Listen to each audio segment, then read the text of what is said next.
Next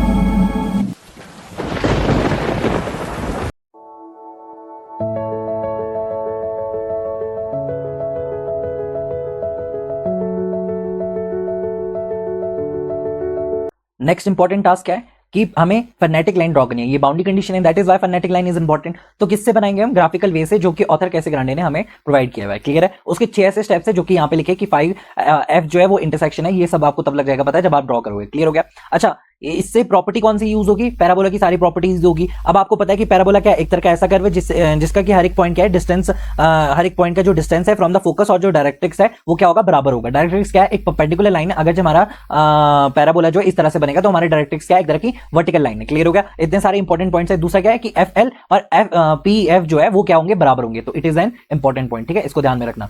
तो इन सबको ध्यान रखते हुए हम क्या बना रहे हैं? यहाँ पे फर्नेटिक लाइंस ड्रॉ कर रहे हैं। ठीक है, यहाँ पे हमको क्या दे रखा है? सब कुछ दे रखा होगा आपको। फिल्टर की लेंथ भी दे रखी होगी आपको। यहाँ पे जो इसका स्लोप है वो भी आपको गिवन होगी। तो हमें क्या ड्रॉ करना है? सबसे पहले हमें हॉरिजॉन्टल लाइन ड्रॉ करनी है। हॉरिजॉन्टल एबी की जो हमारी हॉरिजॉन्टल प्रोजेक्शन रहेगी किस पे? हमारी वाटर सरफेस के ऊपर जो हमारी प्रोजेक्शन रहेगी वो कितनी है? That is the dB. ठीक है, क्लियर हो गया? अब मुझे डीबी की लेंथ फाइंड आउट करनी है, तो लेंथ कैसे फाइंड आउट करूंगा? यहाँ पे मुझे क्या पता है कि एन क्या है? यहाँ पे हॉरिजॉन्टल है और एच क्या है? यहाँ पे वर्टिकल है। तो यहाँ पे मल्टीप्लाई कर देंगे तो यहाँ पे क्या हो जाएगा? H multiply by N will be the, हमारे पास क्या हो जाएगी? लेंथ ऑफ द डीबी हो जाएगी। क्लियर हो गया इतना पॉइंट? ये वाटर सरफेस को मैंने आगे क्या किया? एक्सटेंड किया है। क्लियर हो गया? ठीक है, और फोकस क्या है? फोकस इज दैट पॉइंट जहां पे वो जंक्शन है किसके बीच में? हमारा परमिएबल और इम्परमिएबल सरफेस के बीच में हमारे पास क्या है? यहाँ पे फोकस है। यानी एफ को मैंने क्या माना? यहाँ पे इस पॉइंट पे मैंने क्या माना? इसे एफ माना है। क्लियर हो गया? ये 3 और 2 पॉइंट है, ये मैं अभी बताता हूँ क्या है ये। क्लियर हो गया? तो एफ हमारे पास यहाँ पे है। सेकंड ऑफ ऑल हमको यहाँ पे बता रखा है कि जो सी पॉइंट है ना, it is the C point which is from B कितनी डिस्टेंस पे है? दैट इज 0.3 एल की डिस्टेंस पे हमारे पास सी पॉइंट है। और ये जो सी पॉइंट है ये पैराबोला पे लाई करता है। ये किस पे करता है? पैराबोला पे लाई करता है। ठीक है, क्लियर हो गया? हमें ये पता लग गया। अब सी को हम सेंटर मान के क्या कर रहे हैं? हम सी को एज अ सेंटर की तरह ट्रीट करके और सी एफ को एज अ रेडियस की तरह ट्रीट करके हम एक सर्कल का कट करेंगे। ठीक है, एक सर्कल को हम क्या करेंगे? यहाँ पे कट करेंगे। मतलब सी एफ क्या है? एक तरह का रेडियस है। रेडियस किसका है? सर्कल का है। तो C F will be the radius. और यहाँ पे हम क्या कर रहे हैं? एक हम सर्कल को यहाँ पे कट करेंगे। ठीक है, तो मान लेते हैं मैं इसको सर्कल को यहाँ से कट कर रहा हूँ। ठीक है, यहाँ से मुझे क्या करना है? सर्कल को कट करना है। तो यहाँ पे मैंने एक सर्कल को कट कर दिया है। ठीक है, यहाँ से मैं इसको डॉटेड में शो करता हूँ।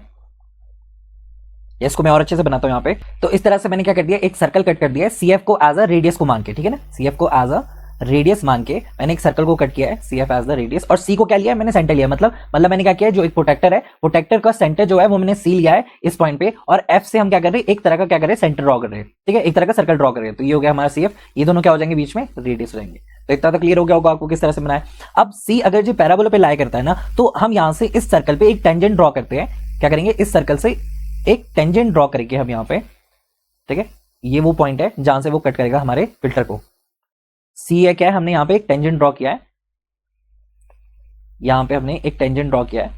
क्लियर हो गया? तो यहाँ पे हमने क्या कर दिया? एक टेंजेंट ड्रॉ कर दिया है। ठीक है, और ये जो हमारा वाटर सरफेस है ये कहां पे इसके वो कर रहा है? यहाँ पे बिल्कुल इसके परपेंडिकुलर, यानी जे पॉइंट पे ये क्या कर रहा है? कट कर रहा है इसको। ठीक है, तो हमें क्या पता है कि जो हमारा पैराबोला होता है, पैराबोला क्या होता है? वो ऐसा कर्व होता है जिसपे कि हर पॉइंट क्या है? हर पॉइंट का जो डिस्टेंस है फ्रॉम द फोकस और जो डायरेक्ट्रिक्स है वो क्या होगा? बराबर होगा। सिमिलरली यहाँ पे अगर जी ये भी इसी तरह से एक्ट कर रहा है तो हम क्या बोल सकते हैं कि जो सी जे है that is equal to C F के अगर जो बराबर है तो ये किस तरह से एक्ट करेगा? It will be known as a directrix for this phreatic line. ठीक है, क्लियर हो गया? ये पैराबोला के लिए क्या है? एक तरह का डायरेक्ट्रिक्स से एक्ट करेगा। अब हम क्या कर रहे हैं कि डायरेक्ट्रिक्स से एक्ट कर रहे हैं, तो हम क्या बोल सकते हैं कि जो हमारा फोकस है और जो डायरेक्ट्रिक्स है इन दोनों के बीच में एक हमारा पॉइंट लाई करेगा जिसको known as a vertex. It is known as a vertex. वो इक्वी डिस्टेंस होगा कहां से? फोकस से लेकर, इसको अगर मैं एच मानूं और यहां से लेकर यहां की डिस्टेंस जो है इसको मैं अगर एस मानूं तो इक्वी डिस्टेंस पे है। तो यानी F H will be S by 2 and H यहां पे किसको मानूं? इसको आई मान लेता हूं। ठीक है, तो H I will be S by 2। Clear हो गया? तो ये हमारे पास क्या हो गया? It will be the third step. ये हमारे पास क्या है? ये हमारे पास डायरेक्ट्रिक्स वाला क्या है? थर्ड स्टेप है।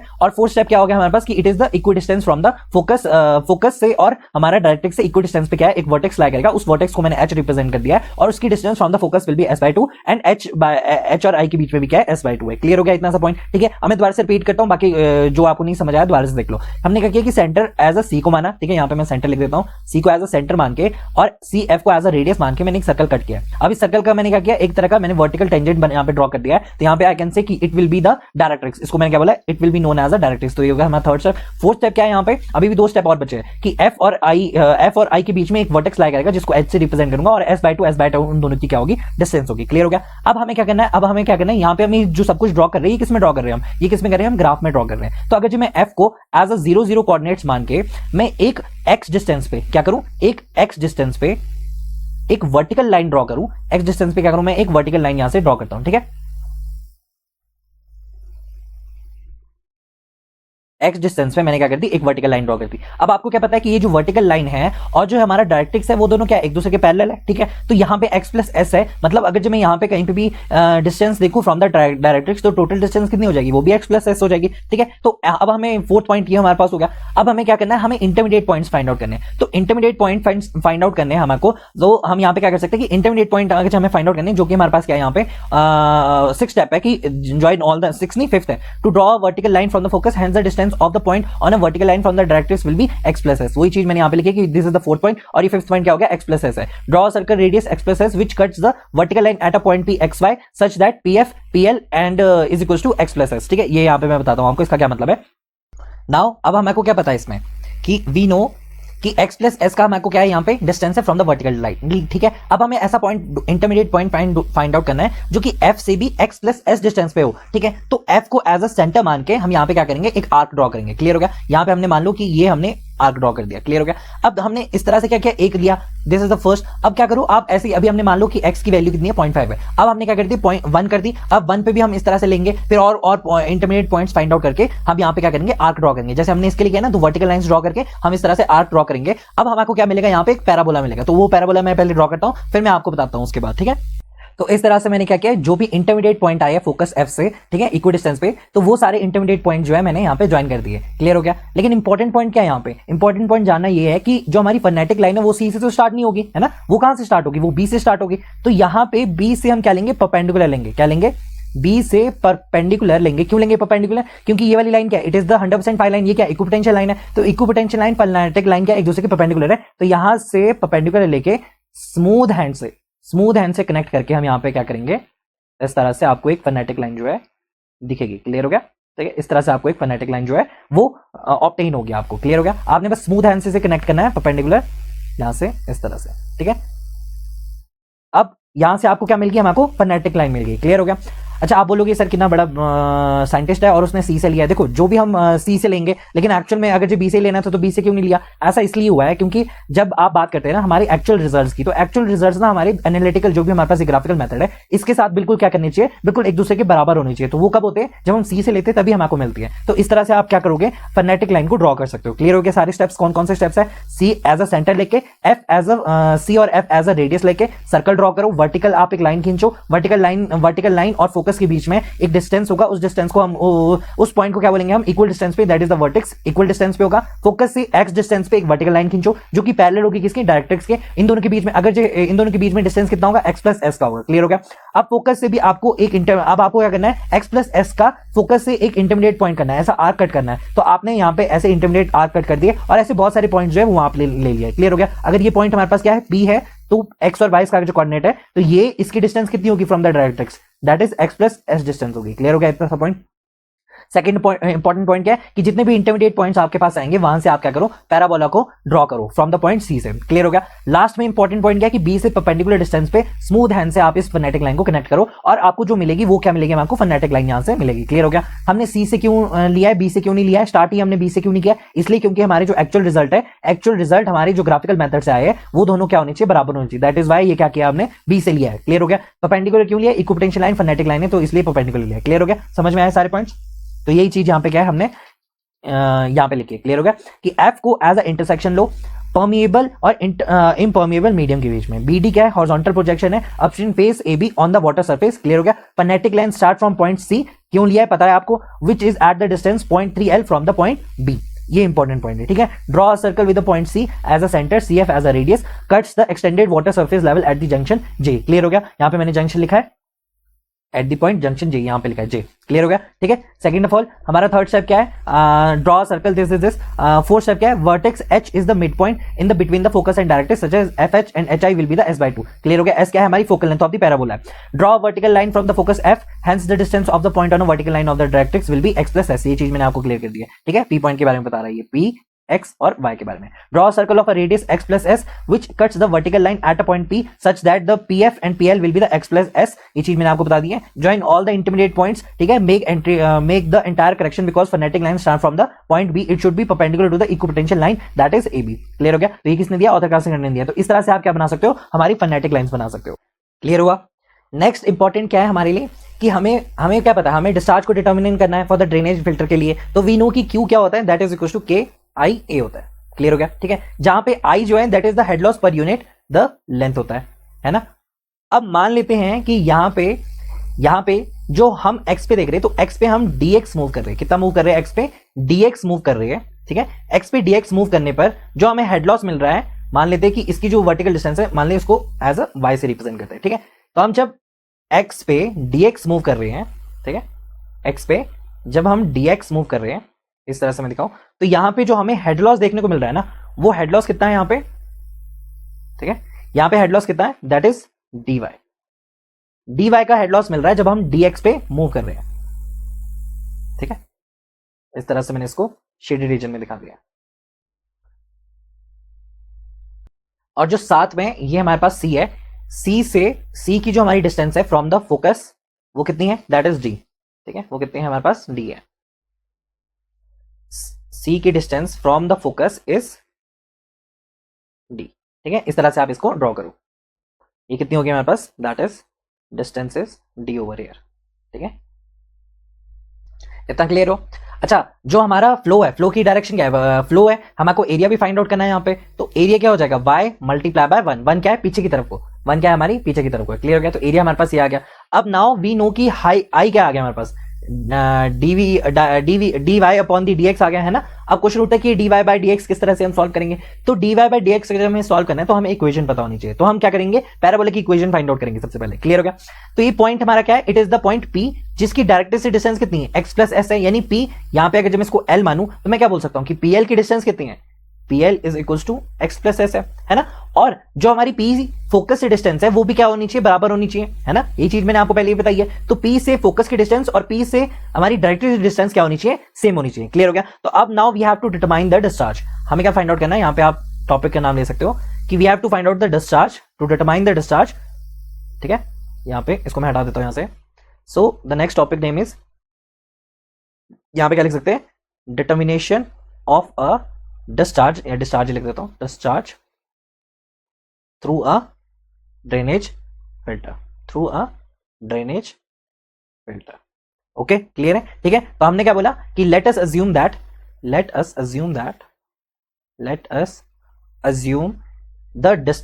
द डिस्टेंस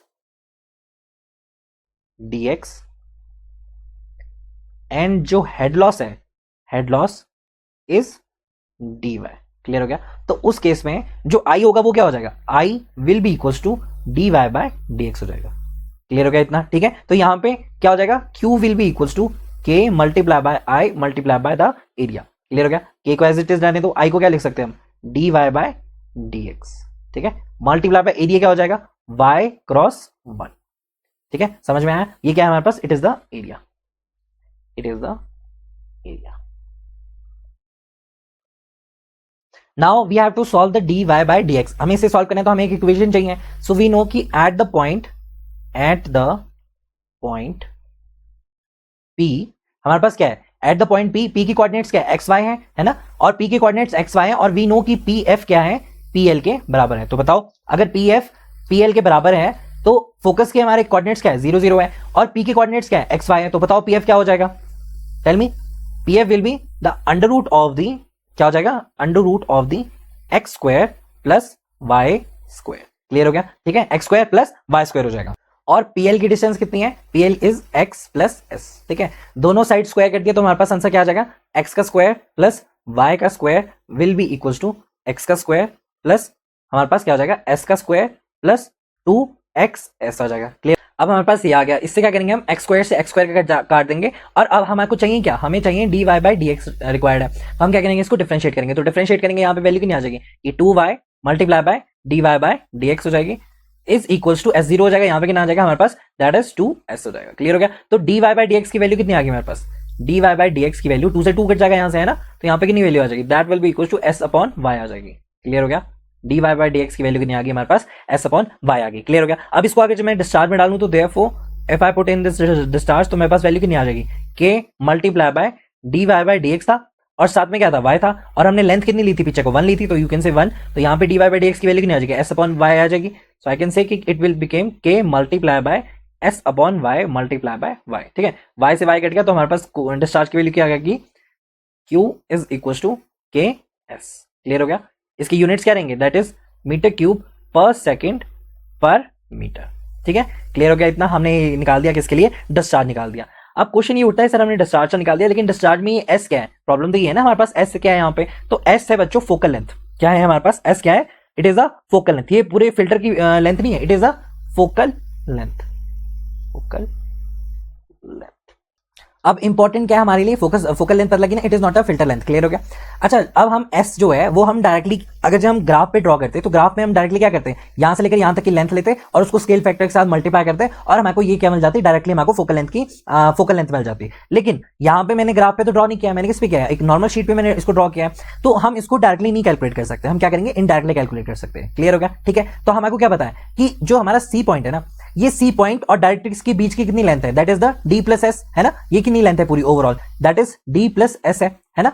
और सी क्या है, सी क्या है, पॉइंट है पैराबोला पे। अगर सी पॉइंट है पैराबोला पे और इसकी एक्स कोऑर्डिनेट्स क्या है, एक्स कोऑर्डिनेट्स क्या है, अच्छा फोकल के, हमारे फोकल के कोऑर्डिनेट्स क्या है, 0 0। ठीक है, हमारे फोकस के कोऑर्डिनेट 0 0 है, तो इसके जो एक्स कोऑर्डिनेट्स है वो कितना है, डी है, और इसके जो वाई कोऑर्डिनेट्स है वो कितना है, एच है। तो हम क्या बोल सकते हैं कि C F is equals to C J. क्यों बोल सकते हैं, क्योंकि हमें को पता है कि ये पैराबोला पे यानी फोकस से इक्वल डिस्टेंस पे होगा, और डायरेक्ट्रिक्स से भी क्या होगा, परपेंडिकुलर इक्वल डिस्टेंस पे होगा। सो वी कैन से कि C F is equals to C L. अगर जी सी किस पे है, सी हमारा पॉइंट है ऑन अ पैराबोला, अगर सी पैराबोला पे नहीं होता है तो फिर हम इसको नहीं बोल सकते। सो वी कैन से कि एल नहीं, सॉरी जे।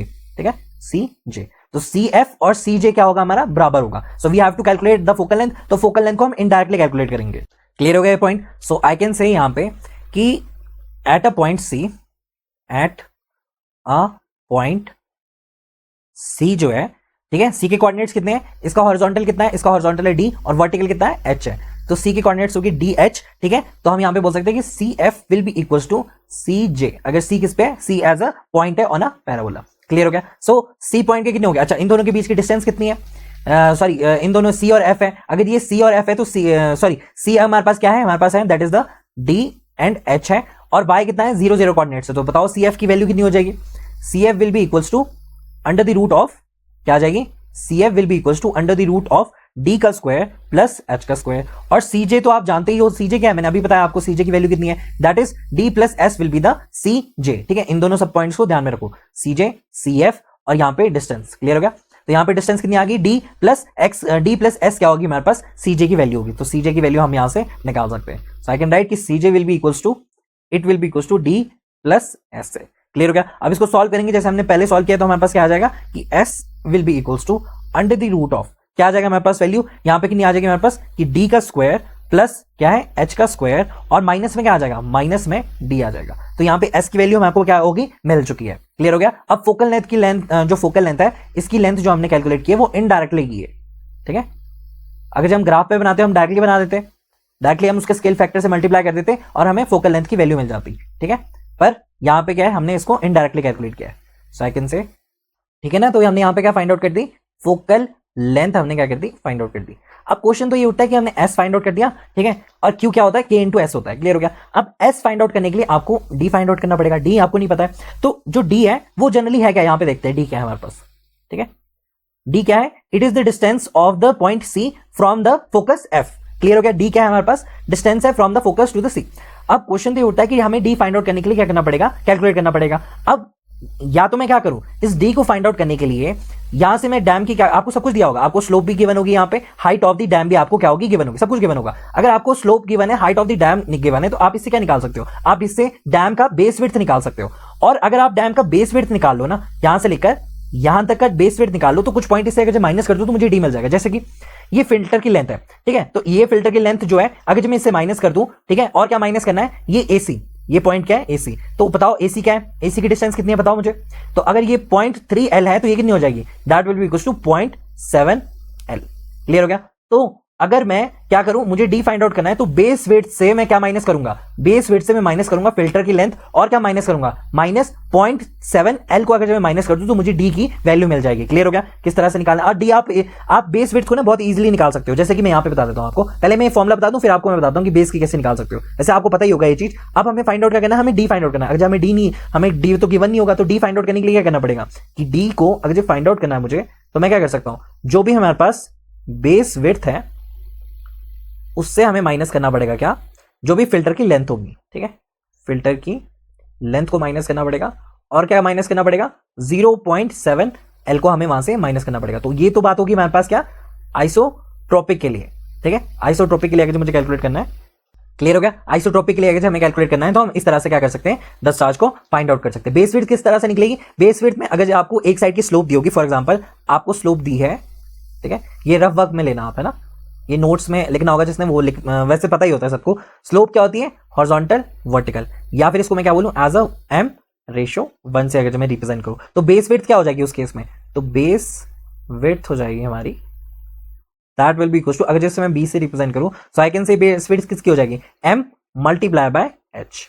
क्लियर हो गया, ठीक है। अगर हमको दोनों साइड की स्लोप दी होगी तब क्या हम क्या करेंगे, फॉर एग्जांपल मान लो अपस्ट्रीम साइड की हमको स्लोप दी है m1, ठीक है, m1 रेशियो 1 दिया है, और डाउनस्ट्रीम साइड की हमारे को स्लोप दे रखी है दैट इज m2 रेशियो 1 पे। तो इस केस में जो बेस विड्थ होती है वो क्या होती है, तो base width will be equal to, B से इसको रिप्रेजेंट करो, that will be equal to h multiply by m1, ठीक है, मल्टीप्लाई सॉरी प्लस m2, ठीक है, ये इस तरह से निकाली जाती है। अगर जो टॉप विड्थ भी दी होगी आपको, तो अगर आपको टॉप विड्थ भी दी होगी फॉर द टॉप विड्थ, तो अगर जो आपको टॉप विड्थ मान लो टी मान लेते हो, है ना, टॉप विड्थ आपको क्या दे रखी है, टी दे रखी है, तो आपको क्या करना पड़ेगा, इसी फॉर्मूले को, सेम फॉर्मूले को लिखना है, लेकिन किसके साथ, हमको क्या लिखना है, base width is equals to h multiply by m1 plus m2 plus क्या आ जाएगा हमारे पास, टॉप विड्थ आ जाएगी। क्लियर हो गया किस तरह से निकालना है। जैसे कि एक एग्जांपल लेते हैं, ठीक है, मान लो कि हमारे पास हाइट दे रखी है, हाइट की मैंने हमारे को कितनी, 10 मीटर हमारे को गिवन है। क्लियर हो गया, इसको h से रिप्रेजेंट करता हूं, h कितनी दे रखी है हमारे को,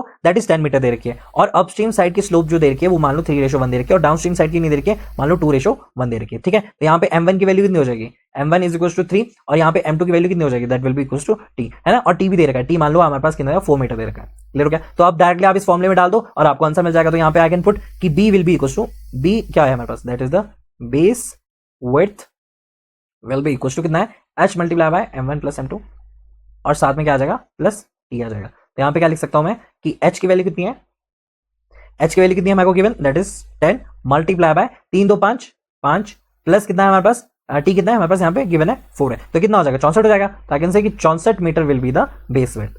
क्लियर हो गया। अब मैंने सारा कॉन्सेप्ट आपको बता दिया, ये जिन को नहीं भी पता है ना वो अब ध्यान से यहाँ से देख लो कि किस तरह से बेस विड्थ निकाल जाती है। ठीक है, समझ में आया। डिफरेंट स्लोप्स के लिए किस तरह से निकालनी है और द पर्टिकुलर सिंगल स्लोप के लिए किस तरह से निकालनी है। ठीक है, तो डी आपको पता लग गया। अच्छा, ये केस किसके लिए था, ये था आइसोट्रोपिक के लिए। अगर जो मान लो कि नॉन आइसोट्रोपिक हमारे पास मीडियम हो गया, फिर किस तरह से फाइंड आउट करेंगे, फिर मैंने आपको बताया है किस तरह से फाइंड आउट करेंगे। क्या था वो बताओ मुझे। कि अगर जब हम नॉर्मल डिस्चार्ज के लिए बात कर रहे हैं या फिर नॉन आइसोट्रोपिक के लिए कर रहे हैं, यहाँ पे इसको ये तो नहीं है, ये वाला है, तो यहाँ पे चेंजेस क्या आ जाएंगे, ये तो आइसोट्रोपिक के लिए। अगर जो मुझे नॉन आइसोट्रोपिक के लिए बात करनी पड़ेगी, नॉन आइसोट्रोपिक के लिए अगर जो मुझे बात करनी पड़ेगी, तो वहां पे क्या होता है, ट्रांसफॉर्म होता है। और यू नो वेरी वेल कि यहाँ पे ट्रांसफॉर्म किस में होता है, हमारा एक्स डायरेक्शन में क्या होता है, हमारा ट्रांसफॉर्म होता है। क्लियर हो गया। अब अगर जो बड़ा हमारे पास वो है हाइड्रोलिक स्ट्रक्चर है, तो हम उसको क्या करते हैं, उसको छोटा करते हैं ताकि क्या हो जाए, वो मतलब एक तरह से ट्रांसफॉर्म करते हैं। मैं सिंपल भाषा में बोल रहा हूँ कि उसे छोटा करते हैं, जिससे बनेगा क्या, पतली कमरिया वाला बनता है। तो हम क्या कर सकते हैं कि जो एक्स डायरेक्शन की जितनी भी हमारी कैलकुलेशन रहेगी वो क्या हो जाएगी, हमारी चेंज हो जाएगी। जैसे कि यहाँ पे हमने एस निकाला है, तो फोकल लेंथ निकाला है, तो एस क्या है हमारा, एक्स डायरेक्शन है। यहाँ पे जो हमारे पास डी है, डी क्या है हमारे पास, यहाँ पे जो डी है ये हॉरिजॉन्टल डायरेक्शन है, और जो एच है वो तो वर्टिकल डायरेक्शन है। तो एच में तो कुछ भी चेंज नहीं होगा, लेकिन जो डी है उसमें आपको क्या करना पड़ेगा, ट्रांसफॉर्म करना पड़ेगा। सो दैट इज वाई यहाँ पे इंपॉर्टेंट क्या है कि नॉन आइसोट्रोपिक के केस में हमारा डिस्चार्ज की वैल्यू क्या होती है, दैट इज इक्वल टू के डैश इनटू दी एस। होती है कि नहीं, है ना। बताओ मुझे के डैश की वैल्यू क्या थी, बताओ। और जिसको नहीं लग रहा है पता, वो जाके दोबारा से देखो एक बार फिर से। तो के डैश कितना होता है, that is the under root of K X multiply by K Y होता है। अभी मैंने आपको ये बताया कि we have to transform D into the DX, और आपको क्या पता है कि के को अगर मुझे एक्स को ट्रांसफॉर्म करना होता है, तो एक्स को अगर मुझे ट्रांसफॉर्म करना होता है, तो बताओ इसकी वैल्यू क्या थी, एक्स टी डिवाइडेड बाय कितनी होती है, के एक्स अपॉन के वाई। ठीक है, ध्यान दो, बहुत बहुत इंपॉर्टेंट है, मेंस में बहुत बार पूछा हुआ है ये। ठीक है, और गेट का कुछ पता नहीं, गेट वाले भी शायद इसको लगा सकते हैं, दे सकते हैं। तो इंपॉर्टेंट क्या है कि x is equal to X T K X upon K Y. Clear हो गया। तो इसी तरह से हम d को भी ट्रांसफॉर्म करेंगे, तो d को ट्रांसफॉर्म करेंगे तो वो क्या हो जाएगा, d will be equal to under root of K Y upon K X हो जाएगा। क्लियर हो गया। तो आपको पहले डी ही निकालना पड़ेगा, फिर उसके बाद उसे क्या करना पड़ेगा, ट्रांसफॉर्म करना पड़ेगा। तो ये सारे स्टेप्स आपको फॉलो करने पड़ेंगे, फिर उसके बाद आप dt निकालोगे, फिर उसके बाद आप क्या निकालोगे, q निकालोगे। आप दोनों तरीके से इसको निकाल सकते हैं। अगर फ्लो नेट बना हुआ है ना आपके लिए, तो आप q is equal to ks से भी निकाल सकते हो और q इज इक्वल टू खन्ना से भी निकाल सकते हो। ठीक है, nf अपॉन nd से भी निकाल सकते हो। दोनों से क्या रहेगा, हमारा सेम रहेगा। समझ में आया। या तो आप इससे निकालो, या तो आप किससे निकालो, हमारे डिस्चार्ज से निकालो। nf और nd दे रखा है, तो आप डायरेक्टली क्या करो, डिस्चार्ज इससे फाइंड आउट करो। तो ये था हमारा क्या, determination of the discharge for the through a drainage filter. ठीक है, जिसमें हमने क्या किया, सबसे पहले हमने q is equal to kx किया, जहां पे हमें बताया कि हम x में अगर dy मूव करेंगे और dy का क्या होगा, हमारे पास हेड लॉस देखने को मिलेगा, तो हम i निकाल सकते हैं। एरिया क्या, अभी भी हमने लेंथ क्या ले रखी है, 1 ले रखी है, तो यहाँ पे निकलेगा क्या, छोटा q निकलेगा। ठीक है, समझ में आया, क्यों, क्योंकि हमने लेंथ क्या ले रखी है, 1 ले रखी है। समझ में आया आपको ये सारा पॉइंट। ठीक है, तो q is equal to ks, s को किस तरह से फाइंड आउट करना है, s is equal to d का स्क्वायर प्लस h का स्क्वायर माइनस d किस तरह से फाइंड आउट करना है, base width minus the filter length minus the 0.7 l हो गया। क्लियर हो गया। बेस विड्थ किस तरह से निकालते हैं, ये मैंने आपको छोटा सा दिखा दिया, किस तरह से निकालना है। और नॉन आइसोट्रोपिक के लिए किस तरह से निकालना है, वो भी आप इसको एज अ मार्किंग की तरह यहाँ पे लिख सकते हो। बस आपको क्या याद रखना है कि k का क्या कन्वर्जन रहता है, वैसे ही dt का क्या ट्रांसफॉर्म रहता है। ठीक है, पतले कमरिया वाला बनता है ना, तो हमें क्या करना पड़ेगा, जो भी हॉरिजॉन्टल है उन सबको हमें ट्रांसफॉर्म करना पड़ेगा। तो यही इंपॉर्टेंट है। अगर आप बिल्कुल कॉन्सेप्चुअल चलोगे, तभी आपको सब कुछ क्या आएगा, बिल्कुल समझ में आएगा। समझ में आया सारा, जो भी इंपॉर्टेंट पॉइंट्स है मैं यहाँ पे क्लियर कर दिया। पैराबोला की क्या हमारी प्रॉपर्टीज रहती है, यहाँ पे किस तरह से फोनेटिक लाइन ड्रॉ करनी होती है, और ये उसके क्या है, कुछ स्टेप्स है। ठीक है, तो आप इनको पॉज करके अच्छे से देख लेना कि व्हाट इज द स्टेप्स इसके लिए। ठीक है, draw a circle this this, यहाँ से भी आप इसको देख लेना, इसको भी स्टॉप करके देख लेना। ठीक है, इंपॉर्टेंट है। जैसे जैसे मैं लिखता रहता हूँ ना, तो उसको पॉज करके कई बार लिख भी लेना चाहिए। वैसे एट द एंड ही लिखना चाहिए, मैं उसको सजेस्ट करूंगा, अदरवाइज क्या है, आप लिखने में ही ध्यान देते रहोगे। नेक्स्ट और आखिरी टॉपिक हमारा क्या है, that is the flow through a non homogeneous section. ठीक है, इसके बाद हम क्या करेंगे, इसके बाद हम सिर्फ क्वेश्चंस पे ध्यान देंगे और क्वेश्चंस पे हम यहाँ पे लगाएंगे। क्लियर हो गया। अब हमने ये वाला क्या है हमारा, इट इज इंपॉर्टेंट है। क्यों, क्योंकि हमारा क्या बोल रहा है कि हमने होमोजेनियस सेक्शन के लिए पढ़ लिया, आइसोट्रोपिक नॉन आइसोट्रोपिक के लिए पढ़ लिया, लेकिन कोई बोलेगा कि सर आपने नॉन होमोजेनियस सेक्शन के लिए नहीं पढ़ाया, तो पढ़ लो यहाँ पे। ठीक है, when we are talking about the flow lines, तो जरूरी नहीं है कि हमारा जो सॉइल है वो होमोजेनियस ही हो, वो नॉन होमोजेनियस भी हो सकता है। यानी यहाँ पे अगर मैं बोलूँ कि फॉर एग्जाम्पल यहाँ पे सैंड है और दूसरी जगह पे क्या है, क्ले है, तो दोनों की प्रोबेबिलिटी क्या है, डिफरेंट है। यू नो कि के की प्रोबेबिलिटी क्या रहेगी, जनरली कम रहेगी, और सैंड की प्रोबेबिलिटी क्या रहेगी, ज्यादा रहेगी। अब यहाँ पे इंपॉर्टेंट पॉइंट ये कि अल्फा 1 एंड अल्फा 2 क्या है, these are the angle made by the flow line to the normal to the, ये जो हमारा इंटरफेरेंस है, इस इंटरफेरेंस की जो नॉर्मल है उसके साथ जो एंगल बना रहा है, that is the alpha 1 and alpha 2। यहाँ पे भी same he alpha 1 and alpha 2। So you can say कि यहाँ पे अल्फा 1 एंड अल्फा 2 क्या है, अल्फा 1 एंड अल्फा 2 क्या है, are the angle made by the flow line, made by the flow lines to the normal to the surface, normal to the means to say 90 degree। ठीक है ना, perpendicular to the surface, to the interference लिखो यहाँ पे, है ना, to the interference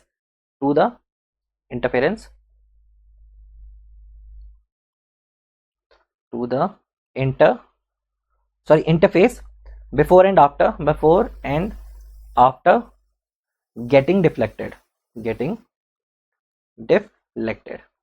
clear हो गया, नोटेशंस क्लियर हो गया आपको। K1 और K2 क्या है यहाँ पे, K1 and K2 are the permeability of the medium. ठीक है, अब आपने ऑप्टिक्स में क्या पढ़ा है कि सूरज की जब हमारी रोशनी एक मीडियम से दूसरी मीडियम्स में जाती है, तो वो क्या हो जाती है, थोड़ी सी क्या हो जाती है, बेंड हो जाती है। वैसे ही क्या होता है हमारा सैंड में भी होता है। अब यहाँ पे एक मीडियम से दूसरी मीडियम को हमारा पानी क्या कर रहा है, फ्लो कर रहा है, तो फ्लो कर रहा है, उसमें क्या देखने को मिलेगा, बेंड देखने को मिलेगा। क्लियर हो गया। इसी तरह से क्या है, यहाँ पे हमारे एक इंपॉर्टेंट रिलेशनशिप आता है, जैसे कि यहाँ पे क्या लिखा है कि K1 upon K2 will be equal to 10 alpha 1 and 10 alpha 2। इसकी डेरिवेशन होती है, लेकिन वो इंपॉर्टेंट नहीं, आपको फॉर्मुला याद रखना है। ठीक है, आपसे क्या पूछ सकता है, आपसे पूछ सकता है कि फॉर एग्जाम्पल अगर जो किसी 1 की प्रोबेबिलिटी ज्यादा है एज कंपेयर टू 2, तो उस केस में अगर इनको मैं सॉल्व करूं तो आई कैन से कि alpha 1 will be greater than alpha 2, है ना। K1 अगर जो हमारा ज्यादा है तो अल्फा 1 भी क्या होगा, हमारा ज्यादा होगा। तो उस टाइम पे जो हमारा फ्लो है ना, वो डिफ्लेक्ट करेगा टुवर्ड्स द नॉर्मल। मतलब ये कि K1 जो है वो ज्यादा है, डेफिनेटली सैंड और क्ले की अगर मैं बात करूं तो K1 क्या है हमारे पास ज्यादा है और K2 क्या है हमारे पास कम है। ठीक है, तो उस केस में क्या बोला है कि जो अल्फा 1 होगा ना, वो हमारा क्या होगा, ज्यादा होगा एज कंपेयर टू अल्फा 2। क्यों, ऐसा क्यों होगा, क्योंकि जो हमारा फ्लो है ना, ये वाला जो हमारा नेक्स्ट फ्लो है, ये क्या करेगा, टुवर्ड्स द नॉर्मल, ये नॉर्मल की तरफ को क्या करेगा, झुकना जाएगा। क्यों, क्योंकि इसकी प्रोबेबिलिटी क्या है, लेस है, तो इसलिए ये नॉर्मल की तरफ झुकना जाएगा। अगर ये चीज मैं उल्टा कर दूं तो ये क्या हो जाएगा, ये अवे फ्रॉम द नॉर्मल क्या करेगा, भागना शुरू कर जाएगा। क्लियर हो गया। तो वही चीज मैंने यहाँ पे भी लिखी है कि K1 and K2 are this and alpha and alpha 2 will get deflected away from the normal. समझ में आया आपको। तो एक छोटा सा हमारा क्या था, लास्ट टॉपिक था जो कि रह गया था। ठीक है, यहाँ पे बस आप डायरेक्टली किसी को ज्यादा ध्यान नहीं देना है, तो आप ऐसे लिख सकते हैं कि जब अल्फा 2 बड़ा होगा, सॉरी यहाँ पे क्या है, अल्फा, अच्छा यहाँ पे क्या है, यहाँ पे अल्फा 1 एंड अल्फा 2, जब हमारा अल्फा 2 जो है वो बड़ा होगा अल्फा 1 से, तो इस केस में क्या होगा, डाइवर्ट अवे, वो भागने की कोशिश करेगा, और यहाँ पे क्या हो जाएगा, डाइवर्टेड टूवर्ड्स द नॉर्मल। ठीक है, दोनों नॉर्मल की कंडीशन में बताया। समझ में आया आपको ये दोनों टॉपिक? ठीक है, अब हम क्या करेंगे, क्वेश्चंस करेंगे, और क्वेश्चन से समझेंगे सारे जितने भी हमने चीजें भी पढ़ी है ना, तो क्वेश्चन से आपको ज्यादा अंडरस्टैंडिंग होगी। Let's start with this question. क्या बोला है हमारे ये क्वेश्चन कि कैलकुलेट द डिस्चार्ज, क्या बोलना चाह रहा है ये कि calculate the discharge, calculate the total discharge through the earth dam resisting on an impervious foundation, give discharge value in liter per minute में। ठीक है, हमें लीटर पर मिनट में देनी है टोटल डिस्चार्ज की वैल्यू। क्या क्या दे रखा है, the height of the dam is 80 metre, the height of the dam is given to us, that is the 80 metre है। ठीक है, तो अगर जो मैं यहाँ पे डैम बनाऊं, ठीक है, तो हमें यहाँ पे क्या दे रखा है, 80 मीटर का, कितने मीटर का, 80 मीटर का हमारे को क्या दे रखा है, यहाँ पे 80 मीटर की क्या दे रखी है हमारे को, अबव हाइट दे रखी है, और क्या बोला है कि 4.5 का हमारे को फ्री बोर्ड दे रखा है। यानी इसको डैम को मैं पूरा कंस्ट्रक्ट करता हूँ। ठीक है, मान लो ये हमारे पास क्या है, डैम है, और यहाँ पे भी क्या है, इसका बेस हो गया। ठीक है, दोनों स्लोप्स हमारे को दे रखे हैं यहाँ पे। ठीक है, इस तरह से हमारे पास डैम है, और यहाँ पे क्या बता रखा है, एक फिल्टर है हमारे को गिवन। ठीक है, एक फिल्टर जो है यहाँ पे हमारे को गिवन है, और उसकी क्या दे रखी है हमारे को, फिल्टर की हमारे को क्या दे रखी है, लेंथ दे रखी है। पहले तो क्या क्या दे रखा है मैं ये देख लेता हूँ। हाइट ऑफ द डैम कितनी है, 80 मीटर है, यानी ओवरऑल हाइट कितनी, अच्छा यहाँ पे क्रेस्ट की है ना ये, तो यहाँ पे क्या आ जाएगा, 9 मीटर आ जाएगा। यहाँ पे 80 मीटर नहीं आएगा, यहाँ पे कितना आएगा, जो हमारी जो क्रेस्ट की विड्थ है दैट इज द 9 मीटर, जो टॉप विड्थ होती है ना हमारे डैम की, that is been given to us, that is the 9 metre. Height of the dam कितनी है, जो ओवरऑल हाइट है वो किसमें, दो पार्ट में डिवाइडेड है। पहली बात तो क्या है यहाँ पे, हाइट ऑफ द डैम, तो हाइट ऑफ द डैम कितनी दे रखी है, 80 मीटर है। ठीक है, height of the dam is given to us, that is 80 metre. ठीक है, 80 मीटर दे रखी है, और साथ में क्या बोला है कि फ्री बोर्ड है। फ्री बोर्ड कितने का है हमारे पास, यहाँ पे छोटा सा यहाँ पे बना देता हूँ मैं, यहाँ से बना देता हूँ। ठीक है, फ्री बोर्ड की वैल्यू कितनी है, दैट इज 4.5 मीटर की है। फ्री बोर्ड का मतलब क्या है कि 4.5 नीचे हमारे पास क्या है, पानी है। क्लियर हो गया, तो यहाँ पे 4.5 नीचे क्या है हमारे पास, पानी है। ठीक है, यहाँ पे क्या है, 4.5 मीटर नीचे हमारे पास क्या है, पानी है। तो एक्चुअल लेंथ कितनी होगी इसकी, 80 मीटर होगी। तो 80 से अगर जब मैं 4.5 को माइनस करूँ तो मेरे पास कितना आ जाएगा, that will be equal to 75.5 metre जो है हमारे पास एक्चुअल किसकी वैल्यू है, एच की वैल्यू हमारे को यहाँ पे दे रखी है। क्लियर हो गया, ठीक है, एच की वैल्यू हमारे को डिफरेंट है, 4.5 मीटर आ गई, 9 मीटर हमारे पास क्या है, दिस इज द, यहाँ पे हमारे पास इसकी स्लोप की वैल्यू कितनी है, इसकी स्लोप की वैल्यू कितनी है, दैट इज 1 रेशो है ना, ये क्या है हॉरिजॉन्टल और ये क्या है वर्टिकल है। हॉरिजॉन्टल की वैल्यू कितनी है, दैट इज 3.75 की वैल्यू दे रखी है फॉर द अपस्ट्रीम स्लोप के लिए, ये क्या है अपस्ट्रीम स्लोप है, और डाउनस्ट्रीम स्लोप के लिए कितनी दे रखी है मेरे को, that value is given to us, कितनी दे रखी है 2.501 दे रखी है। ये भी क्या होगा, हॉरिजॉन्टल रेशो वर्टिकल होगा। क्लियर हो गया, इतना सारा समझ में आ गया। Length of the drainage blanket कितनी दे रखी है, that is equal to 180 metre. तो यही चीज मैं आपको बता रहा था कि हमारे को ड्रेनेज फिल्टर की लेंथ भी गिवन होती है, it is given to us, that is 180 metre. Coefficient of permeability of the embankment material will be this and the length of the dam will be equals to 500 metre है। Clear हो गया, length of the dam कितनी है overall, that is equals to 500 metre, that is equals to 500 metre. तो समझ में आया ना सब कुछ जो भी मैंने यहाँ पे लिखा है। तो अब इसको सॉल्व करने का तरीका क्या है, इसको सॉल्व करने का तरीका क्या है, जितनी भी वैल्यूज है उन सबको पहले पुट कर देते हैं। सबसे पहले हमें फाइंड आउट क्या करना है, टोटल डिस्चार्ज फाइंड आउट करना है। ठीक है, तो यहाँ पे सारी वैल्यूज मैंने आपको बता दी, जो भी वैल्यूज है यहाँ पे लिखी हुई। नाउ आगे बढ़ते हैं। अब क्या है हमारे पास, सबसे पहला पॉइंट क्या है हमारे पास कि हमारे को जो एच की वैल्यू है गिवन दैट इज 80 मीटर है, और जो हमारे पास फ्री बोर्ड की है तो ओवरऑल हाइट कितनी हो जाएगी, ओवरऑल हाइट कितनी है हमारे पास, overall height is given to us, that is, इसको दूसरे पेन से लिखता हूं मैं ना, इस पेन से दिख नहीं रहा होगा आपको, इसको मैं दूसरे पेन से लिखता हूं, डार्क पेन से। जो हमारे पास height of the overall height जो है हमारे पास that is given to us 80 metre है। क्लियर हो गया, यानी इसको मैं H1 से निकलता हूं, और H की वैल्यू कितनी होगी 80 माइनस 4.5 मीटर, जो कि कितनी आ जाएगी हमारे पास 75.5 मीटर की वैल्यू आ जाएगी। ठीक है, अच्छा हमारे को सब वैल्यूज पता है। अब हमारे को सबसे पहले फाइंड आउट क्या करना है, हमारे को स्लोप दे रखी है ना, यहाँ पे डायरेक्टली हमारे को क्या दे रखी है, स्लोप दे रखी है, M1 और M2 की वैल्यू दे रखी है। तो इससे हम क्या निकाल सकते हैं, हम क्या निकाल सकते हैं, बेस की विड्थ निकाल सकते हैं। तो यही निकाल देते हैं सिंपल। तो बेस की विड्थ अगर जो हमें निकालनी है तो वी नो उसके लिए फॉर्मूला क्या होता है, मैंने आपको पहले ही बताया था क्या होता है, formula for that is equal to क्या था हमारे पास कि H multiply by M1 plus M2, और साथ में अगर जो टॉप विड्थ दी होगी तो हम टॉप विड्थ ले लेंगे, तो यहाँ पे T वैल्यू आ जाएगी। ठीक है, ठीक है, तो यहाँ पे हमारे को H की वैल्यू कितनी पता है कि H की वैल्यू है that is given to us, that is 75.5 multiply by M1 और M2 की वैल्यू कितनी है, यहाँ पे हमने बताया ना M1 M2 की वैल्यू कितनी है कि 3.75 क्या है M1 की वैल्यू, तो M1 की वैल्यू कितनी है 3.75 है, और M2 की वैल्यू कितनी है यहाँ पे 2.50 है। तो इन दोनों को पुट करते हैं, और टॉप विड्थ कितनी है हमारे को दे रखी 9 metre. So I can say कि अब कितना आ जाएगा 3.75 प्लस 2.50 प्लस टॉप विड्थ कितनी है 9 मीटर है। तो हमारे पास बेस विड्थ की वैल्यू कितनी आ जाएगी, बेस विड्थ को अगर जो मैं 20 से रिप्रेजेंट करूं तो इसकी वैल्यू कितनी आ जाएगी हमारे पास, that will be equal to 480.875 metre will be the base width. ठीक है, तो बेस विड्थ की वैल्यू हमने यहीं पे निकाल दी।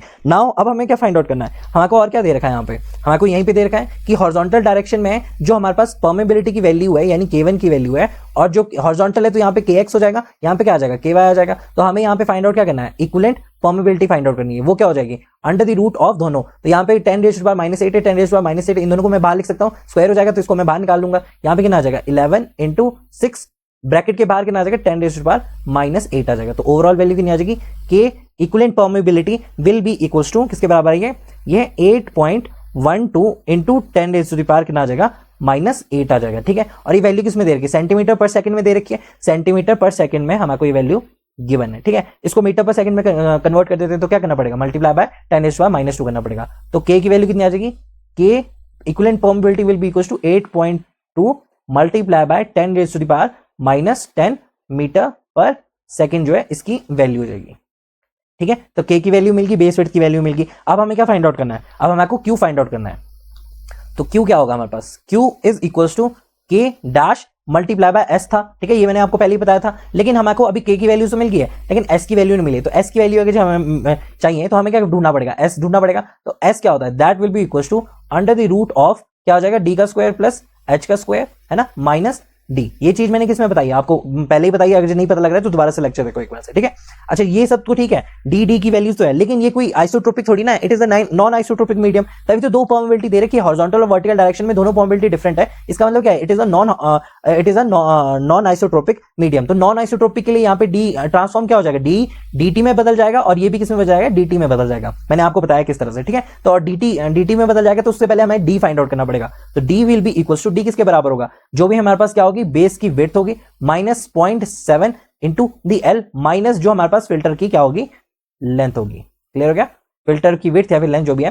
तो d की वैल्यू कितनी आ जाएगी, बेस विड्थ हमने पहले निकाल रखी है, बेस विड्थ की वैल्यू कितनी निकाली थी हमने, दैट इज इक्वल्स टू 480 निकाली थी। कहां की, इट इज द 480.875। तो आई कैन राइट 480.875 हो जाएगा माइनस 0.7 एल। अब एल क्या होता है, मैंने आपको पहले बताया, जो हमारा ए बी होता है ना, ये क्या था हमारे पास ए बी का जो वाटर सरफेस पे इसका क्या रहता है हमारे पास, प्रोजेक्शन रहता है, that is equal to L. और वो किसके बराबर होता है, जो एन मल्टीप्लाई बाय हॉरिजॉन्टल के होता है। तो यहाँ पे एन की वैल्यू कितनी है, यहाँ पे एन मल्टीप्लाई बाय हॉरिजॉन्टल होता है, तो एन मल्टीप्लाई सॉरी हाइट होती है। तो हाइट यहाँ पे कितनी है हमारे पास, दैट इज 75.5 जो है हाइट दे रखी है, और एन की वैल्यू कितनी है यहाँ पे 3.75 वैल्यू है। ठीक है, तो इन दोनों को मल्टीप्लाई करेंगे तो हमारे पास वैल्यू कितनी आ जाएगी, that will be equals to 283। Length की वैल्यू कितनी है, दैट इज 283 पॉइंट कितनी आ गई 125। तो लेंथ की वैल्यू कितनी आ गई 283.125। तो यहां पे हम क्या लिख सकते हैं, डायरेक्टली उसकी वैल्यू डाल सकते हैं। ठीक है, तो एल की वैल्यू कितनी आ गई हमारे पास। अब जिसको भी ये पता नहीं लग रहा है ना, वो पहले जाके वो देखो मेरे लेक्चर्स, ठीक है, तभी पता लगेगा। 283.125 minus the filter length. Filter length कितनी दे रखी है हमको यहाँ पे, filter length is given to us, यहाँ पे कितनी दे रखी है फिल्टर की लेंथ, दैट इज 180। तो यहाँ पे डायरेक्टली आप 180 वैल्यूज क्या कर दो, पुट कर दो 180। ठीक है, अब इसको पूरी वैल्यू को कैलकुलेट करो तो डी की वैल्यू कितनी आ जाती है हमारे पास, दैट इज इक्वल टू 102.68 जो है डी की वैल्यू आ गई। क्लियर हो गया। अब हमें dt फाइंड आउट करना है, तो d से अगर dt फाइंड आउट करना है तो वी नो कि जो हमारा dt होता है वो किसके बराबर होता है, वो बराबर होता है d multiply by under the root of k in the y direction and k in the x direction. Clear हो गया। तो dt d ky by kx डालनी है। अब इन दोनों इन सब की वैल्यूज डाल दो तो यहाँ पे वैल्यूज कितनी आ जाएगी कि यहाँ पे d जो है दैट इज dt जो है that is equal to this, d की वैल्यू कितनी है 102.68 multiply by ky by kx। तो ky की वैल्यू कितनी है, दैट इज इक्वल टू यहाँ पे कितनी 6/11 है। ठीक है, 10⁻⁻8 दोनों से क्या हो जाएगा, कट जाएगा। तो dt की वैल्यू कितनी आ जाएगी, dt की value will be equal to कितनी है यहाँ पे 75.83 जो है dt की वैल्यू हमारे पास यहाँ पे आ गई है। ठीक है, अब हमें को क्या करना है, कुछ नहीं, बस इसमें कैलकुलेट करना है। तो यहाँ पे वैल्यूज डाल दो, dt की वैल्यू में क्या आ जाएगा यहाँ पे, that will be equal to यहाँ पे dt की वैल्यू में कितना आ जाएगा 75.83 का स्क्वायर प्लस h का कितना है 75.5 का स्क्वायर माइनस यहाँ पे dt की वैल्यू कितनी आ जाएगी 75.83। ठीक है, s को कैलकुलेट करो तो s की वैल्यू कितनी आती है 31.176 विल बी द एस की वैल्यू। जब हमें आपको ये मिल गई है तो यहाँ पे क्यू में वैल्यूज डाल दो, तो क्यू में वैल्यूज डालनी है तो के को पता होना चाहिए, तो Q will be equal to K की वैल्यू कितनी है 8.12 इंटू 10⁻⁻8 मल्टीप्लाई बाय एस की वैल्यू कितनी है 31.176। इन दोनों को कैलकुलेट करेंगे तो क्यू की वैल्यू कितनी आ जाएगी हमारे पास, that will be equal to 2.53 into 10⁻⁻8 और किस में आ गई है हमारे पास value metre square per second में आ गई। क्लियर हो गया, तो क्यू की वैल्यू हमको यहां से मिल गई। अगर हमें क्यू की वैल्यू मिल चुकी है तो we can now find the total discharge, और टोटल डिस्चार्ज क्या हो जाएगा हमारे पास, total discharge we have to calculate the total discharge ना, तो टोटल क्यू अगर हमें फाइंड आउट करना है तो वो क्या हो जाएगा Q multiply by the length of the dam. तो क्यू क्या है हमारे पास, यहाँ पे क्यू की वैल्यू कितनी है हमारे पास, that is equal to 2.53 into 10⁻⁻8 multiply by length of the dam कितनी है हमारे को given, length of the dam जो है हमारे को कितनी गिवन है यहाँ पे, length of the dam is given to us that is 500 metre. Clear हो गया, हम यूजुअली क्या लेते थे 1 मीटर लेते थे, लेकिन यहाँ पे length of the total discharge के लिए हमारे को लेंथ ऑफ द डैम भी गिवन था, that is Y 2.53 into 10⁻⁻8 multiply by क्या आ जाएगा हमारे पास 500 मीटर। ठीक है, अब इन दोनों को कैलकुलेट करेंगे तो क्यू की वैल्यू कितनी आ जाएगी हमारे पास, that will be equal to 1.26 into 10⁻⁻5 metre cube per second. लेकिन क्वेश्चन में क्या बोला था, हमें लीटर पर मिनट में इसे कैलकुलेट करना है, तो इसको कन्वर्जन के लिए क्या हो जाएगा metre 1 metre cube is equal to क्या होता है थाउजेंड्स लीटर, थाउजेंड्स लीटर होता है, तो 1 मीटर क्यूब को 1000 में कन्वर्ट करना है, तो यहाँ पे क्या करूंगा मल्टीप्लाई बाय 1000 लीटर, ठीक है, डिवाइडेड बाय मीटर क्यूब आ जाएगा, तो मीटर क्यूब से मीटर क्यूब कट गया। 1 सेकेंड किसके बराबर होता है 1/60 मिनट्स के होता है कि नहीं, है ना, तो 1 मिनट के होता है 60 सेकंड के लिए, तो यहाँ पे क्या लिख सकते हैं कि 1 सेकंड जो है दैट इज इस 100 के नीचे कितना आ जाएगा 1/60 मिनट, ठीक है, पर सेकंड आ जाएगा, तो सेकंड से सेकंड कट गया और ये ऊपर आ जाएगा, तो हम क्या कर सकते हैं डायरेक्टली मल्टीप्लाई कर देंगे, तो Q will be equal to 1.26 into 10⁻⁻5 multiply by इसको ऊपर ले जाएंगे तो कितना हो जाएगा 60,000, तो ये वैल्यू किस में आ जाएगी लीटर्स पर मिनट में आ जाएगी। तो overall total discharge through the dam क्या होगा, through the dam will be equal to 1.26 into this 60,000, it will be giving the value 0.756 litre पर minute will be the value of the overall discharge. ठीक है, clear हो गया, तो overall discharge की value कितनी है हमारे पास Q है, और यही हमें क्या बोला था फाइंड आउट करने को बोला था। ठीक है, अब इसमें पार्ट्स में कैसे पूछ सकते हैं, आपसे यहीं तक क्वेश्चन कराएंगे, Q तक ही क्वेश्चन कराएंगे, वो बोलेंगे कि find out the seepage through the dam, तो जब इस तरह से बोलेंगे तो you can find like this, आपको पता है कि इस तरह से बताएंगे। ठीक है, दूसरा यहां पे क्या है कि यहां पे मैंने 2 परमेबिलिटी दी है, वो नहीं देंगे 2 परमेबिलिटी, आपको डायरेक्टली फॉर्मूला डालना है और 2 परमेबिलिटी से भी नहीं निकालना है, तो डी जो है डायरेक्टली जो वैल्यू आएगी वही हमारे पास क्या हो जाएगी यहां पे पुट कर देंगे, वहां पे हम क्या नहीं करेंगे ट्रांसपोज नहीं करेंगे, जैसे हमने यहां पे ट्रांसफॉर्म किया ना कि dt will be equal to this this, हमने ट्रांसफॉर्म करके dt की वैल्यू निकाली है। सो इन एक्चुअल क्वेश्चन में शायद वो ना बोले आपको dt की वैल्यू, है ना, 2 परमेबिलिटी दी है वो नहीं देगा 2 permeability, length of the dam वो आपको नहीं बोलेगा, क्यों टोटल डिस्चार्ज नहीं फाइंड आउट करने को बोलेगा, स्लोप आपको एक ही स्लोप देगा या 2 स्लोप देगा, तो आपको पता है कि किस तरह से बेस ऑफ दी जो हमारी डैम है वो किस तरह से फाइंड आउट करनी है, समझ में आया। तीसरा फ्री बोर्ड नहीं देगा। ठीक है, 4.5 क्या है, कई बार बच्चे क्या करते हैं इसको 80 लेते हैं तो 80 को ही h मान के क्या करते हैं वो सॉल्व करते हैं, जो कि क्या है गलत है। You have to solve from that जहां पे वाटर सरफेस लेवल है, ठीक है, उसके ऊपर तो खाली है ना, वहां तो एटमॉस्फेरिक है, वहां पे आपको नहीं कैलकुलेट करना है, you have to calculate on the basis of the height, और वो एक्चुअल हाइट क्या होगी, the actual height will be the minus of the free board, जितना भी फ्री बोर्ड आपको गिवन होगा। क्लियर हो गया, length of the drainage blanket आपको 180 मीटर दी है, बाकी कैलकुलेशन मैंने आपको इजी वे में बता दी कि क्या किस तरह से करना है। लीटर पर मिनट में मैंने निकालने को बोला तो आपको नहीं बोलेगा वो लीटर पर मिनट में निकालने को, टोटल डिस्चार्ज है तो डिस्चार्ज बोलेगा। ठीक है, क्लियर हो गया। एन किस तरह से निकालते हैं, एल किस तरह से निकालते हैं, दैट इज वेरी इंपॉर्टेंट। ठीक है, टॉप विड्थ नहीं देगा आपको टॉप विड्थ, पर जनरल क्वेश्चन में टॉप विड्थ देता ही देता है। ठीक है, तो ये सारे क्वेश्चन जो है इसके बहुत सारे पार्ट्स बन सकते हैं, जैसे कि यहाँ पे बहुत सारे पार्ट्स बन सकते हैं, मैं उसको क्या पार्ट्स में दिखाऊं, तो डायरेक्टली आपको सब कुछ पता लग गया। अब इस क्वेश्चन को एक बार कर लिया ना आपने, अब इस क्वेश्चन को खुद से करना है। अब ऐसा नहीं कि आपने क्वेश्चन देखा और उसके बाद आप बैठ के बिल्कुल नहीं, आपने क्वेश्चन देखा, अब आपको क्या करना है इसको खुद से सॉल्व करना है। इतना सा सारा क्वेश्चन खुद से लिखो और फिर इसको रफ कॉपी में सारा सॉल्व करो और देखो कहां गलती हो रही है, और जहां गलती होगी उसको फिर दोबारा से एक बार दोबारा सॉल्व करना। तो क्वेश्चन को दोबारा सॉल्व करना इज वेरी इंपॉर्टेंट। क्यों? क्योंकि आपकी सारी कॉन्सेप्ट यहाँ पे क्लियर हो रहे हैं। सेंटीमीटर पर सेकंड में था, ठीक है, आपने लास्ट में क्वेश्चन में लीटर पर मिनट में निकाला है, तो इसमें कन्वर्जन भी इंपॉर्टेंट है, फ्री बोर्ड भी इंपॉर्टेंट है, बेस विड्थ किस तरह से निकालनी वो भी इंपॉर्टेंट है। दोनों हॉरिजॉन्टल और वर्टिकल दोनों में अगर हमको परमेबिलिटी डिफरेंट दी है, तो नॉन आइसोट्रोपिक मीडियम का केस हो गया, तो इसको किस तरह से कैलकुलेट करना है समझ में आया। ठीक है, चलो बढ़ते हैं नेक्स्ट क्वेश्चन की तरफ। नेक्स्ट क्वेश्चन क्या बोल रहा है, a concrete dam of a 40 metre base width. ये बोला है कि देखो 40 मीटर की बेस विड्थ है, जो वाटर का सरफेस है वो हमारे पास 18 मीटर है, और जो हमारे पास 18 मीटर हमारे पास क्या है, 18 मीटर हमारे पास वाटर का सरफेस है, और जो हमारे पास परवियस फाउंडेशन है यानी इम्पर्वियस जो हमारे पास जो परवियस फाउंडेशन है that is also 18 metre. Clear हो गया। सबसे पहले फाइंड आउट क्या करना है हमको, NF और ND, ठीक है, ये चीज हमको सबसे पहले फाइंड आउट करनी है जब भी आप फ्लो नेट देखोगे, ठीक है। और क्या लिखा है एक्सटर्नल में कि जो हमारा सीपेज है उसको कैलकुलेट करना है, अगर K की वैल्यू इतनी है सेंटीमीटर पर सेकंड है, ठीक है। साथ में अपलिफ्ट प्रेशर भी हमें कैलकुलेट करना है, फॉर किसके लिए, फॉर द और हमें साथ में अपलिफ्ट प्रेशर भी हमें डायग्राम जो है वो ड्रॉ करना है, किस किसके लिए, फॉर द 3 ड्रॉप से लेकर हमारा 6 ड्रॉप तक हमें क्या करना है, उसे कैलकुलेट करना है। क्लियर हो गया, ठीक है। ऑल्सो हमें सीपेज प्रेशर भी है वो कैलकुलेट करना है फॉर द 2 से लेकर 6 ड्रॉप तक, ठीक है। और क्या बोला है कि find the I exit value and the factor of safety against the boiling, take gamma W की वैल्यू 10 किलो न्यूटन पर मीटर क्यूब, और इंपॉर्टेंट है, ठीक है, कई बार लोग क्या करते हैं 9.81 ले लेते हैं, तो बस हमें कैलकुलेट करना है, तो NF और ND कैलकुलेट कर लो, बाकी सब कुछ कैलकुलेट हो जाएगा। तो NF कितनी है हमारे पास, the number of flow lines कितनी है, और नंबर ऑफ हमारे पास इक्विपोटेंशियल ड्रॉप कितने हैं। तो अगर मैं कैलकुलेट करूँ तो 1 2 3 क्या हो जाएगा हमारे पास, फ्लो लाइन हो जाएगी, तो number of the flow line will be this. ये कितनी वैल्यूज है इक्विपोटेंशियल ड्रॉप, 1 2 3 4 5 6 7 8, तो यहाँ पे इक्विपोटेंशियल ड्रॉप कितनी आ गई, ND आ गई। फर्स्ट में हमें को सीपेज कैलकुलेट करना है, तो वी नो दैट कि Q इज इक्वल टू, ठीक है, इसको मैं नीचे लिखता हूँ यहाँ पे कि वी नो दैट कि Q इज इक्वल टू क्या होता है, K multiply by the H multiply by क्या होता है, NF अपॉन ND होता है, ठीक है। इतनी चीज तो हमको क्लियर है।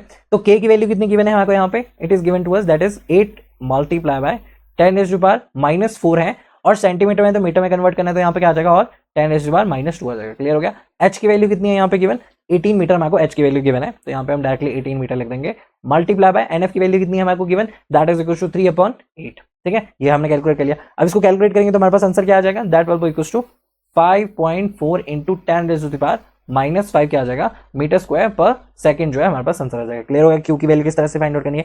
Now we have to compute the uplift pressure and the equipotential for equipotential drop for 3 drops and 5 drops, 3 drops के लिए भी और 5 ड्रॉप्स के लिए भी करना है। क्यों, क्योंकि देखो फर्स्ट सेकंड क्या है, क्यों नहीं, मतलब n क्या है, n की वैल्यू कितनी है 3 है, और n1 की वैल्यू 3 है, और n2 की वैल्यू कितनी है यहाँ पे 5 ड्रॉप्स दे रखी है। क्लियर हो गया। तो यहाँ पे अगर मुझे अपलिफ्ट प्रेशर कैलकुलेट करना होता है तो मैं क्या करता हूँ, वी नो दैट कि अपलिफ्ट प्रेशर क्या होता है, जो भी हमारे पास टोटल हेड होगा, टोटल हेड से प्रेशर हेड कैलकुलेट करेंगे, वहीं से हमारे मिल जाएगा। तो सबसे पहले फाइंड आउट क्या करना है, टोटल हेड फाइंड आउट करना है। तो total head for the 3 drops के लिए कितना हो जाएगा, जो भी ओवरऑल हाइट है minus the n multiply by delta H की वैल्यू, ठीक है। और डेल्टा एच की वैल्यू ये वाला तो हमारे पास क्या है, एक जनरल फॉर्मूला है ना, तो इसको कैलकुलेट करने के लिए n की वैल्यू हमको पता है, तो n की वैल्यू कितनी होती है, यहाँ पे जैसे 3 है तो n की वैल्यू छोड़ो, डेल्टा h की वैल्यू कैलकुलेट करनी है। डेल्टा h क्या होती है हमारी, h अपॉन दी ND होती है। h की वैल्यू कितनी गिवन है 18 है, ND की वैल्यू कितनी गिवन है 8 है, तो इन दोनों को कैलकुलेट करेंगे तो आंसर कितना आ जाएगा 2.25 जो है डेल्टा एच की वैल्यू आ जाएगी। समझ में आया। तो let's find out for the 3 and let's find out for the 5 के लिए, ठीक है। तो यहाँ पे वैल्यू कितनी आ जाएगी, आई कैन से कि h की वैल्यू यहाँ पे 18 है, तो 18 माइनस n की 3 multiply by the delta H की वैल्यू कितनी है 2.25 है। क्लियर हो गया। अब इन दोनों को मैं कैलकुलेट करता हूँ तो कितनी आएगी हमारे पास value, that will be equal to 11.25 जो है इसकी वैल्यू आएगी, ठीक है। अब मुझे क्या करना है, जो भी टोटल हेड है उस टोटल हेड से मुझे माइनस क्या करना है, डेटम हेड को फाइंड आउट माइनस करना है।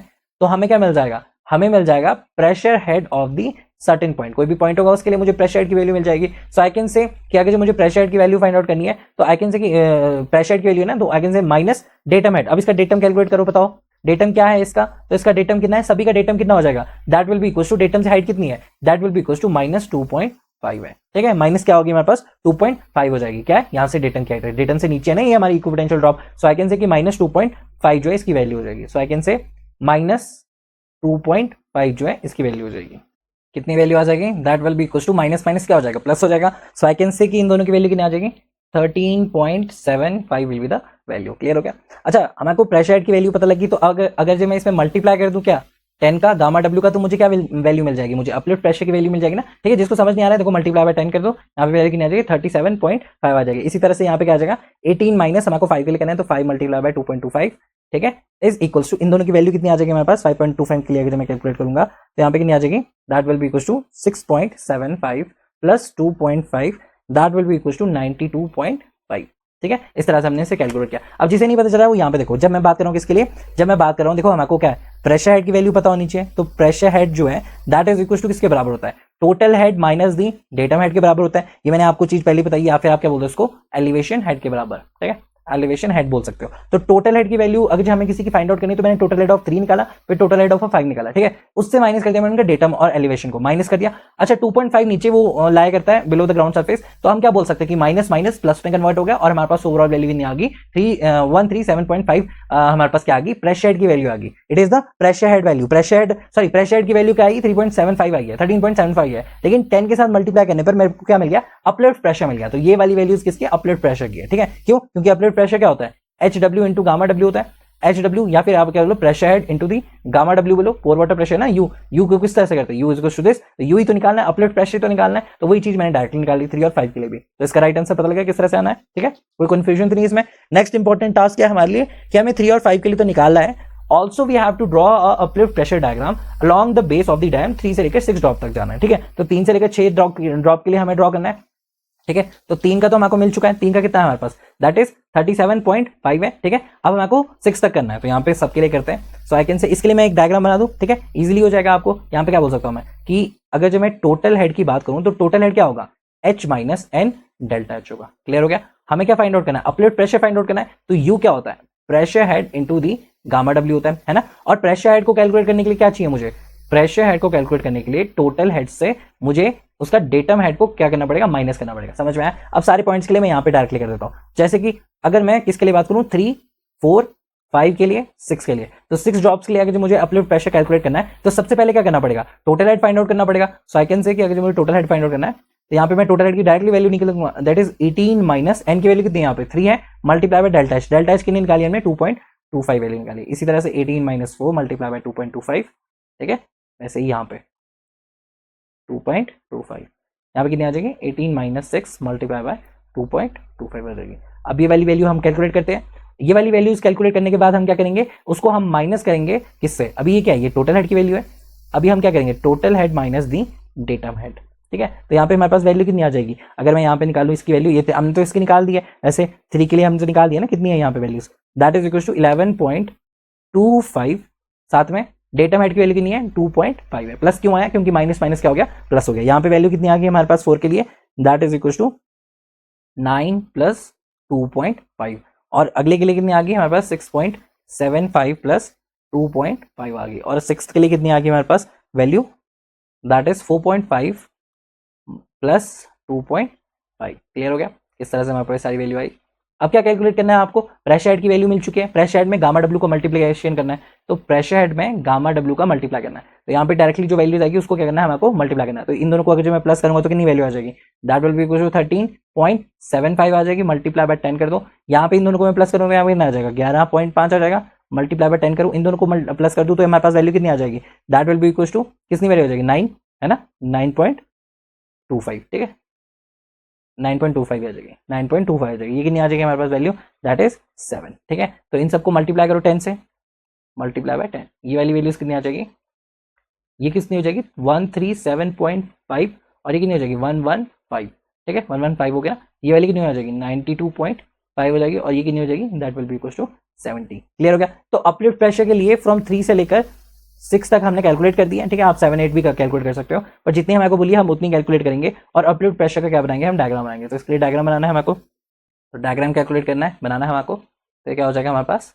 अपलिफ्ट प्रेशर का डायग्राम हो जाएगा, ठीक है, इस तरह से हम अपलिफ्ट प्रेशर का क्या बना सकते हैं, डायग्राम ड्रॉ कर सकते हैं।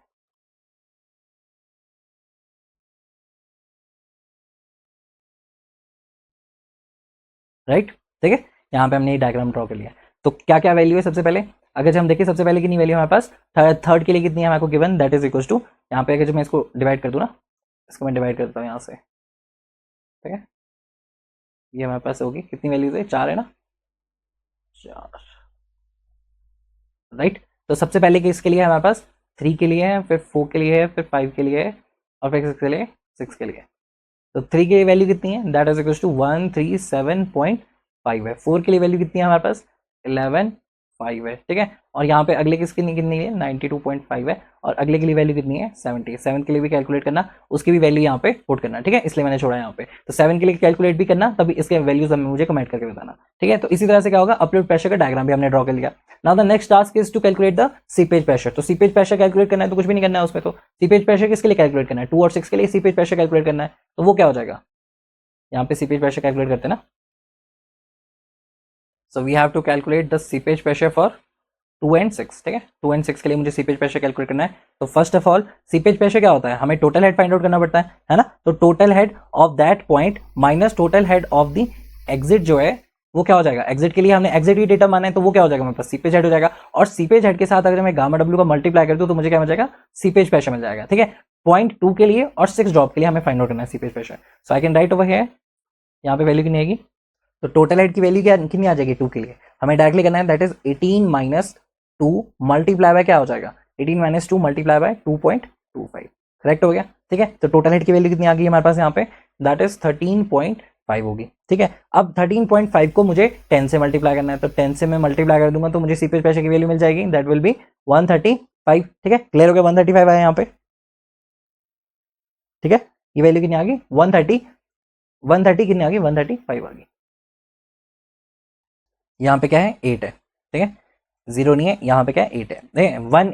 18 minus 2.25 is equal to this. ठीक है, 2 के लिए हमने निकाल दी सीपेज प्रेशर, इसी तरह से किसके लिए निकालो, 6 के लिए भी निकालो, दैट इज 2.25 ये किसके बराबर हो जाएगा, that will be equal to 6.75 के बराबर हो जाएगा। सो अगर जब मैं 6.75 मल्टीप्लाई बाय क्या कर दूँ, 10 कर दूं, तो मेरे पास क्या वैल्यू मिल जाएगी, 67.5 की वैल्यू मिल जाएगी। क्लियर हो गया, तो सीपेज प्रेशर भी हमने कैलकुलेट कर लिया। अब क्या बचा है हमारे पास, let us calculate the last one, और लास्ट वन क्या है, आई एग्जिट और फैक्टर ऑफ सेफ्टी को कैलकुलेट करना है। ठीक है, also determine the seepage pressure, calculate कर लिया है। Let us find out the I exit and factor of safety against the boiling and gamma diseases. ठीक है, तो यहाँ पे आई एग्जिट को हमें कैलकुलेट करना है, तो आई एग्जिट को मुझे कैलकुलेट करना है, फोर्थ वन था, कितना था ये, फिफ्थ वन, चलो फिफ्थ वन मान लेते हैं। ठीक है, आई एग्जिट किसके बराबर होता है, that is equal to delta H per unit the length होता है। डेल्टा एच की वैल्यू हमने कितनी निकाली है, 2.25 निकाली है, और लेंथ जो है, जो एग्जिट वाले के लिए लेंथ है वो कितनी गिवन है आपको पूरे क्वेश्चन में, आई एग्जिट की जो लेंथ है यहाँ पे कितनी गिवन है हमारे को, that is 9 is given to us. तो यहाँ पे हम 9 करेंगे, एल डिवाइडेड बाय यहाँ पे क्या आ जाएगा, एल की जगह पे क्या आ जाएगा, यहाँ पे 9 आ जाएगा। तो ओवरऑल वैल्यू कितनी आ जाएगी हमारे पास, that will be equal to 0.25 आ जाएगी आई एग्जिट की वैल्यू। वैसे ही फैक्टर ऑफ सेफ्टी के लिए अगर कैलकुलेट करेंगे तो वो क्या हो जाएगा, हमारा आई सी अपॉन आई एग्जिट हो जाएगा। ठीक है, लेट अस अज्यूम कि आई सी जो है वो 1 है, तो फैक्टर ऑफ सेफ्टी क्या हो जाएगा, 1 अपॉन 0.25 हो जाएगा। That will be overall total value कितनी हो जाएगी हमारे पास, दैट विल बी 4।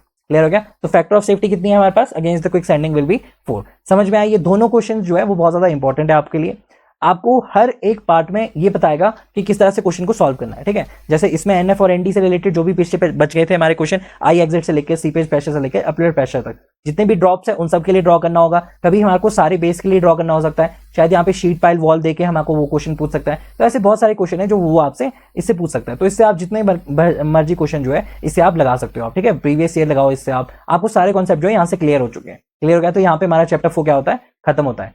चैप्टर 4 क्या होता है, खत्म होता है। अब नेक्स्ट चैप्टर की तरफ बढ़ेंगे हम। ठीक है।